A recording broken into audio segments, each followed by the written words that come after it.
একটা অনেস্ট কথা বলি, জানি না কে বিষয়টা কেমনে দেখে। মানে সমাজে প্রচলিত অর্থে আমরা যাদের খারাপ বলি, আমি দেখলাম তারাই কিভাবে যেন খুব ভালো ভালো জীবনসঙ্গী পেয়ে যায়। আর ভালো মেয়েদের কপালে যেন জীবনসঙ্গীগুলো পরেও এক একজন, যা নিয়ে সংসার সামনে এগিয়ে নেওয়াটাই কষ্টের হয়ে যায়।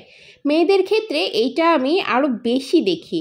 মানে 17 ঘাটে পানি খেয়ে দুনিয়ার স্ক্যান্ডেল ফ্যান্ডেল করে কথায় কথায় প্যাঁচ লাগায়ে চূড়ান্ত অসভ্যতার পরেও দেখি এরা এত সাপোর্টিভ জামাই পেয়ে বসে আছে যা বলার বাহিরে।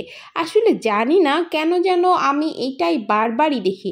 আপনাদের কাছেও কি এমন মনে হয় যে যাদেরকে খারাপ বলে মানুষ সম্বোধন করে তারাই না জানি কেন কিভাবে ভালো ভালো হাজবেন্ড পায়, সাপোর্টিভ হাজবেন্ড পায়, কেয়ার করে অনেক এমন হাজবেন্ড পায়? আমার পরিচিত এক মেয়ে ছিল, আমার নিজের চোখে দেখা ওর সব কৃতকর্ম। কেমনে ও প্যাঁচ লাগাইতো, চিটিং করতো এবং একটা রাইখা আরেকটা ধরতো, একে কষ্ট দিত, ওকে কষ্ট দিত, আরও অনেক কিছু। ওর বিয়ে হয়ে গেল ইন্টার পরীক্ষার পরেই। ওর বিয়ের পরে ওর টানশান আরও বাইরে গেল। জামাই সব জায়গায় নিয়ে যায় ঘুরতে, যখন যেখানে যেতে চায়। দামি দামি শাড়ি কাপড় তো আছেই। সে পড়াশোনা করতে চায় নাই, জামাই জোর করে এক প্রকার পড়াশোনা করাইছে তাকে। আসলে এমন জামাই তোমরা সবাই চায়, বাট আসলে সবার কপালেই তো এমন জামাই জোটে না। এমনকি তার জায়ের সাথে ঝামেলার পরে ছেলে সংসারে শান্তি রাখার জন্য এই মেয়ের জন্য বাড়ির থেকেও আলাদা হয়ে গেছে। এখন তো তারা ভালোই আছে।